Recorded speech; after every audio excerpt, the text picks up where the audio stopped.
So it's either Christmas and Blizzard is Santa Claus, just the gift that keeps on giving, or it must be my birthday and I didn't know that it was somewhere in October versus May. Every single time I make a news article, they're releasing stuff. They're being quick about it. And you know what? I should have done this during the Overwatch 1 days, because that would have been so much more fun and being able to keep up with all of it. But I was an idiotic teenager.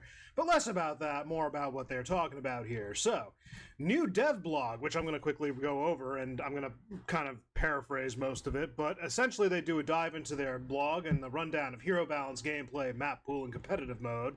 And so after I gave it a read, there's a couple of things I probably need to get addressed here.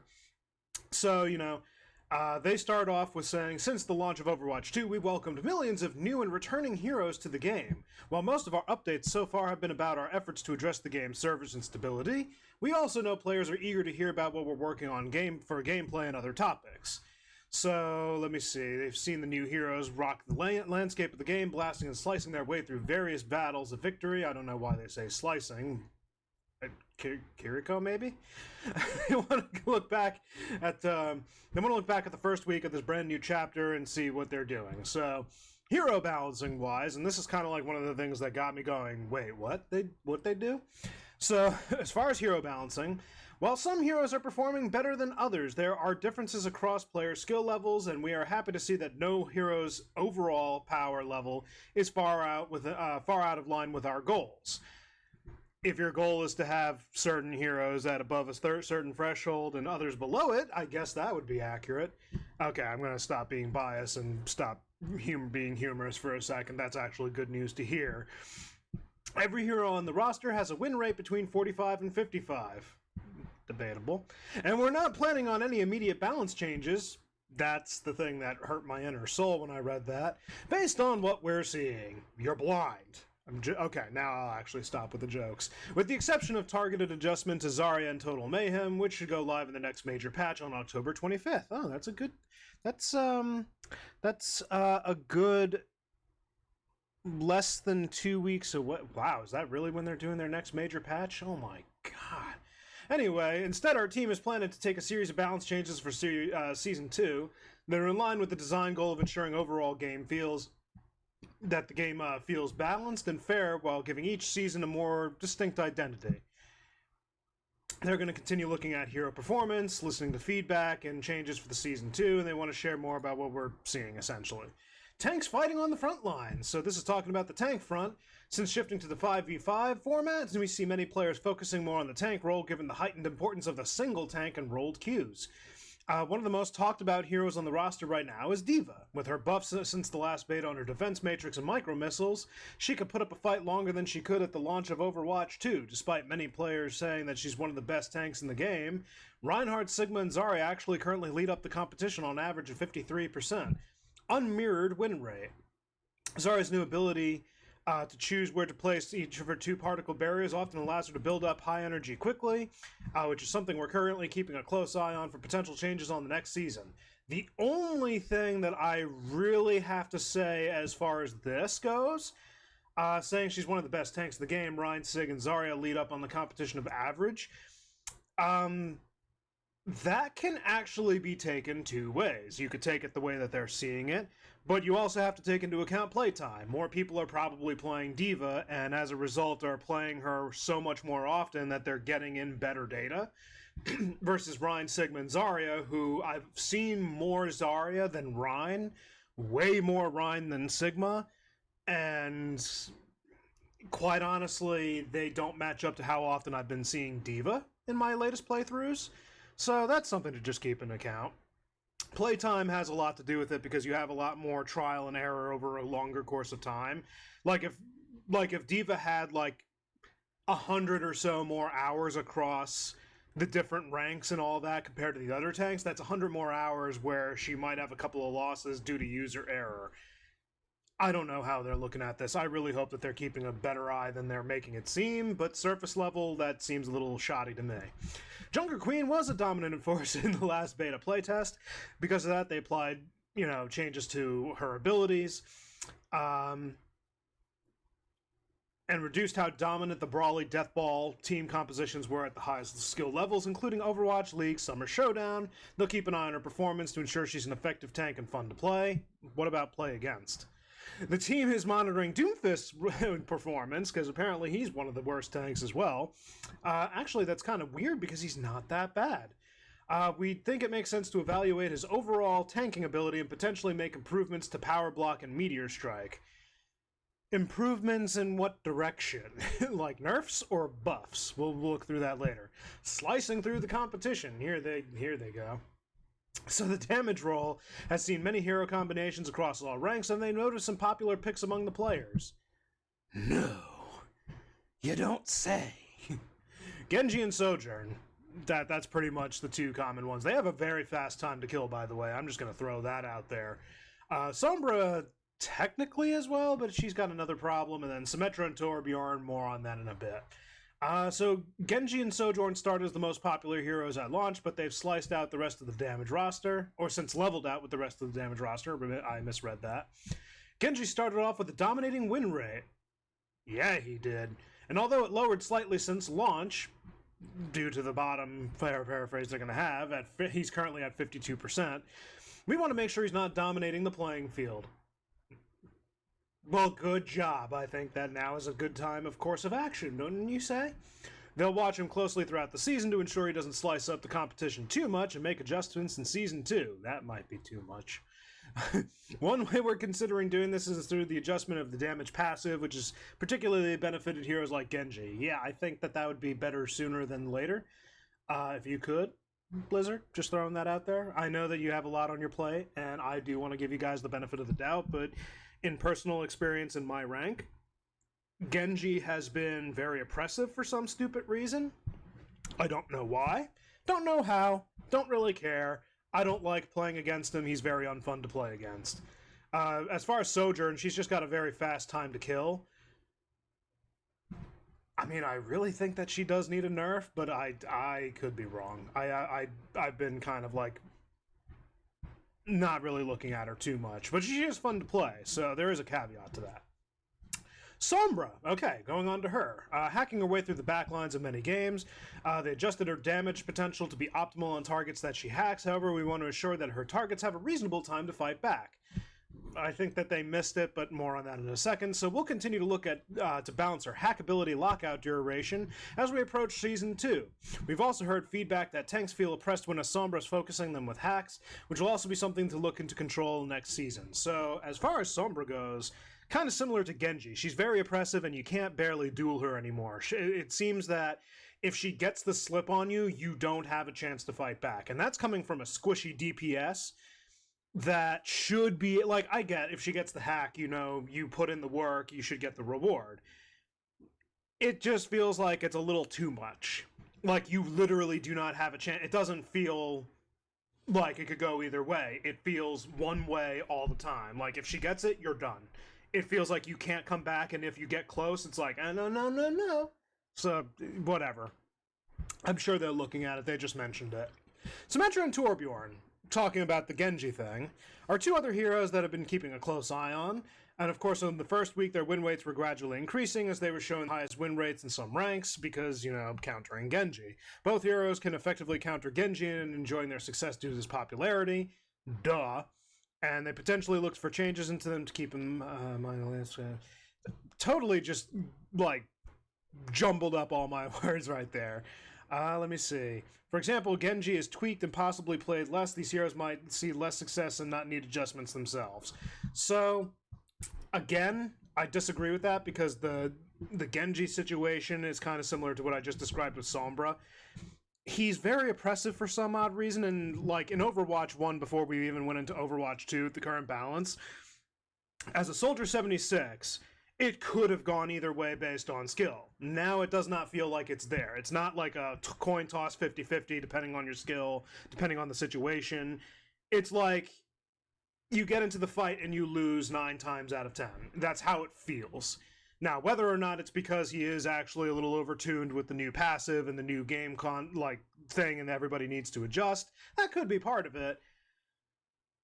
But again, I doubt that. I doubt that highly. But they're looking into it, and I do trust them, so I'm going to give them a little break on that. Sly as a fox. I see what you did there. I don't like it. Kiriko has been well received by the community. Gee, I wonder why. And the initial play rate is over 75% in most matches when we first launched, making her an instant favorite among many players. Again, you got me. I wonder why. This play rate has since balanced out compared to other support heroes. However, her win rate increased from 48 to 52% as players learned her kit and her playstyle over this past week. You're pointing out the obvious. You're just pointing out the obvious. It's not about learning her kit. It's literally not about learning her kit. It is part of it, but it's not. It's like a 4% increase. It's the same thing as Genji. She's definitely in need of a nerf. Not a heavy nerf. Slight nerfs. Slight tweaks. More on that in another video, I guess. Her healing averages in the middle when you compare it to the rest of the support roster, which is good. And her damage output right now is about even with Ana, which is relatively low compared to heroes like Lucio, Moria, and Brigitte. I doubt that, but moving on with that. She's not really the problem. The problem is that she likes to go with teammates, and then it's just an unfair fight. It's not that she's overpowered. I think that her nerfs really just need to be in taming her abilities a tad bit, but again, another video. Kiriko gets a lot of value out of her evasiveness with wall climb and swift step to get out of harm's way, allowing her to stay alive longer in team fights, and making her the most survivable support hero on the roster currently. We're keeping an eye on how she performs in the weeks ahead of Overwatch playoffs next month. And finally, missions around the world. With new and returning maps based on locations worldwide, we want each season of Overwatch 2 to feel refreshing and exciting for new and returning players. To support that goal, we also allow our team, when we think it's appropriate, to make adjustments to our maps. We have begun to run a map pool featuring all new locations and many original maps. For Season 1, we're playing on the following maps for both quick and competitive play. For Control, it's Ilios, Lijiang Tower, Oasis, Nepal, and Busan. Escort is Circuit Royale, Dorado, Route 66, almost messed up my own route. Gibraltar and Junkertown. Hybrid is Midtown, Kings Row, Eichenwald, pardon, little phlegm, Hollywood, and Paraíso. I don't know if I actually pronounced that right. We'll look into that later. New Queen Street for Push, Coliseo, and Esperancia. Hopefully I pronounced that one right. I actually tried hard, really, on that one. With each subsequent season, we will rotate some maps out of the map pool and bring back all those that have been previously taken out of rotation. They'll continue to rotate maps in and out, and we're looking to improving and tweaking them. For example, when Rialto turns in Season 2, players will notice a few spots where we've added additional cover, which should help the map play better in the 5v5 environment with reduced shields. Look at that. They're encouraging players to have good positioning. I like it. I actually do like that. For players who want to play maps not currently on the map rotation, hop into custom game or the occasional arcade mode. I actually do like that.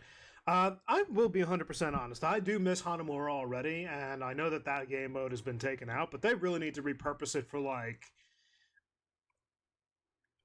I want to say hybrid or just a full-on escort. Honestly, if they do either of the two, that'd be great, but I don't know. Maybe Control? Like, have one section, I don't know anymore. It's so hard to... It's really hard. Like, I don't know what they could redo the map for, but I believe hybrid would be the best, if not escort and just total. Or maybe push, by some weird imagination. I don't know. Climbing the ranks. So here's something that was kind of interesting. Our team would like to apologize for ranking many players too low during the first week of Overwatch 2. We discovered a bug that was impacting the player skill ratings, as mentioned in my previous video, which is what contributed to so many players being placed in Bronze 5 when they should have been placed higher. That was hilarious, by the way. I feel bad for everybody, don't get me wrong, but that is kind of hilarious that, like, I saw it on the forums and everyone's like, I shouldn't be Bronze 5. And then I heard some pro player being like, bro, don't deny it. That's where you belong. Don't deny it. It's like having a little fun at their expense, but now they acknowledge it's a bug, so that's kind of good. Our most recent patch includes a fix that will help you get back to the rank, your true rank quickly, and that'll be reflected the next time you receive a competitive ranking update. So I placed at Silver 5, so it should put me higher. I was mid-gold myself personally, so I'm not going to deny my performance is definitely lowered because of the new system. So I don't know if I'm still mid-gold concerning Overwatch 2's overall system, but we'll figure that out, I guess. You'll receive a boost as you continue to play to help get your correct ranks. I totally botched that entire sentence. Players who haven't yet placed in competitive won't experience this issue after the fix goes live.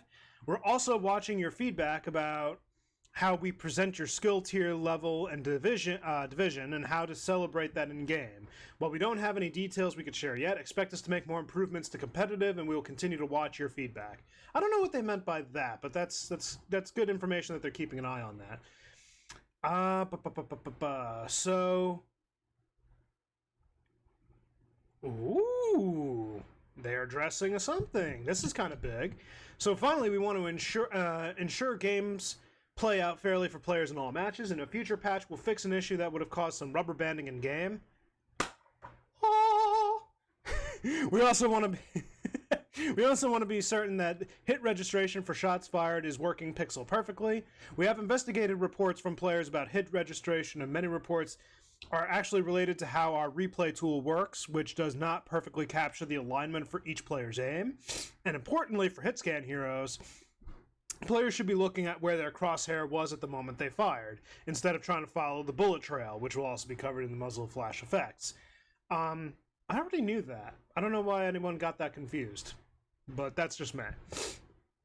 There are also misconceptions about how our controller settings on PC work, which does not affect mouse input. As an example, aim smoothing under a gamepad does not impact mouse input latency or precision. However, in one report, we discovered a bug that affected the hitbox alignment of our rendered objects for Junker Queen in some specific situations, and we're working diligently to fix this issue. We can also understand that some PC players have concerns with input responsiveness and recommend trying out these changes to improve how quickly the game responds with player input. Stepping one, if you guys are PC players, make sure that the in-game resolution setting machines are the actual monitor's set resolution. Set the capped frame rate value that matches the monitor's maximum refresh rate. If you have an NVIDIA graphics card, turn on the reflex plus boost. Otherwise, turn on reduced buffering for other GPUs. And finally, in your in-game options, enable high precision mouse input to speed up how frequently your mouse captures position in the game. And then they basically thank their player base, and we just go from there. So, all that going in, I'm not going to lie, that's a lot of information to unpack, and I'm kind of happy that they're addressing a good portion of these things. And I like what they're doing with the maps and keeping track of the heroes a little bit more. Like, now that we're getting more frequent updates, I'm not as worried about heroes being actually overpowered or seemingly overpowered, because they're keeping a closer eye and they're going to be releasing fixes a lot faster. And then their next major update is on the 25th, so mark your calendars for that one. But if I did have to give one overall thing, as far as the aim goes, they said they're going to put in a patch for the rubber banding. I haven't had that much of an issue as of recently, but I do know that the whole like aim assist for controller versus PC mouse and keyboard, that's kind of stupid. If aim assist was really that powerful, then why are people using mouse and keyboard? But you know, arguments for another day. I'll die on that hill. But other than that, let me know what you guys think down below. I would actually like to discuss this as well. Like, is there anything positive out of this? Is there anything negative? What would you have wanted covered? What would you have wanted information on? That'd be great. But otherwise, that's it. I'm already running on 19 minutes, so I'll call it here. I'll see you guys next video. Hopefully, Blizzard doesn't update this within the next, like, 30 minutes. I literally uploaded my last video, like, about an hour ago. Come on, man. Just give me some time. I'll see you guys next video. Have a good one.